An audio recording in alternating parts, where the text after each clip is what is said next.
शुरू से ही इमोशनल और सबको दिल से मानने वाली पारुल की शादी विवेक से होती है। क्या है यार, शादी के वक्त तो तुम दुबली हो गई थी, लेकिन शादी के 2 साल में ही फिर फूलकर गुप्पा हो गई हो। पारुल के साथ अब विवेक का व्यवहार बदल गया। सास ससुर भी बिना बात के ताने देते।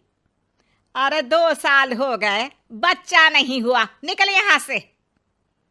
विवेक का भी सहारा पारुल को नहीं मिलता है। लेकिन जिस विवेक से पारुल को तलाक के एवज में 18 लाख मिले होते हैं, वो पारुल एक दिन, इंस्पेक्टर साहब, मुझे कंप्लेंट लिखवानी है। जी मैडम, क्या हुआ? चीटिंग, एक लड़के ने मेरे 6 लाख रुपए लूटे हैं। पुलिस वाला पारुल को ऊपर से नीचे तक देखता है। मामला क्या है, विस्तार से बताइए। पारुल फिर जो बताना शुरू करती है, उसके बाद इंसानियत से भरोसा उठना लाजमी है। मेरे पति ने मुझे कभी अपनाया ही नहीं। शादी के 3 साल में ही मेरा तलाक हो गया। मैं नहीं चाहती थी कि मैं उनसे एक भी पैसा लूं, लेकिन वकील और मेरे माता पिता ने उनसे 18 लाख की रकम ली। फिर क्या हुआ? क्या वो पैसे उसने वापस ले लिए? नहीं, उन्होंने तो उसके बाद मुझसे कभी कांटेक्ट भी नहीं किया। फिर? किसी डेटिंग साइट से मुझे आनंद नाम का एक लड़का मिला। उसके साथ मुझे लगा कि मैं दोबारा जिंदगी बना सकती हूँ। वो मेरी केयर करता, मेरी छोटी बड़ी चीजों का ख्याल रखता और मेरा साथ देता। अच्छा, क्या उसने तुम्हें शादी करने का झांसा दिया था? हाँ, वो भी तलाकशुदा था। पहले तो उसने मुझसे कहा कि उसकी एक बेटी है, लेकिन फिर पता चला कि उसकी एक नहीं 2 बेटियां हैं। इतना ही नहीं, दिल्ली के एक आम इलाके में वो बीवी और बच्चियों के साथ ही रहता है। तो आपसे इमोशनली फ्रॉड कर उसने पैसे ऐंठे? जी, अब मेरे पास कुछ नहीं है, ना पैसे ना वो।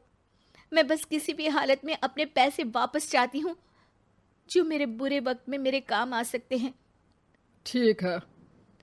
पुलिस आनंद को पुलिस स्टेशन बुलाकर सारी पूछताछ करती है, लेकिन आनंद पुलिस वालों को ये यकीन दिला देता है कि पारुल ने उसे कोई पैसे दिए ही नहीं, बल्कि वो तो उस पर बीवी को छोड़ने का दबाव बना रही थी और ना मानने पर पारुल ने ये झूठा केस डाला है। क्या मैडम, फोकट में पुलिस का वक्त खराब कर रही हैं? कोई शादीशुदा क्यों अपनी बीवी छोड़ेगा? अब आपकी शादी टूटी तो मतलब सबकी तो नहीं टूट सकती ना। पारुल को पुलिस वाले के मुंह से ये बात सुनकर हैरानी होती है। उसे कुछ समझ में नहीं आता कि वो क्या करे। वो अपनी सहेली झनक, जो कि वकील थी, उससे कांटेक्ट करती है। झनक, मैं क्या करूं? मैं कैसे पुलिस को यकीन दिलाऊं कि आनंद ने मेरे साथ ना सिर्फ शारीरिक और मानसिक चीट किया है, बल्कि आर्थिक तौर पर भी वो मुझे खाली कर गया है। अब वक्त झनक का था। देख पारुल, ऐसे तो किसी को भी बिना सोचे समझे पैसे नहीं देने चाहिए, लेकिन अब जब तूने ये कदम उठा ही लिया है, मुझे ये बता, तूने कब कब पैसे दिए और कितने? क्या कहीं कोई सबूत है? पारुल कुछ सोचती है। 3 बार तो बैंक में ट्रांसफर और 2 बार गूगल पे। क्या इन सब के रिकॉर्ड मिल जाएंगे? हाँ, क्यों नहीं, मैं बैंक से सब निकाल लाऊंगी। अगले दिन पारुल सारी स्टेटमेंट झनक के सामने रखती है और वो व्हाट्सएप की चैट भी दिखाती है, जिसमें कई बार आनंद ने ये बात कबूली थी कि वो उसके पूरे 6 लाख जल्द ही देगा। झनक अब पूरा केस लेकर पुलिस के पास जाती है और मामले को क्राइम एक्ट के तहत पूरे सबूत के साथ दर्ज करा आनंद की गिरफ्तारी की मांग करती है। पुलिस आनंद को लेने जैसे ही उसके घर जाता है, उसका सारा मामला बीवी और बच्चों के सामने खुल जाता है।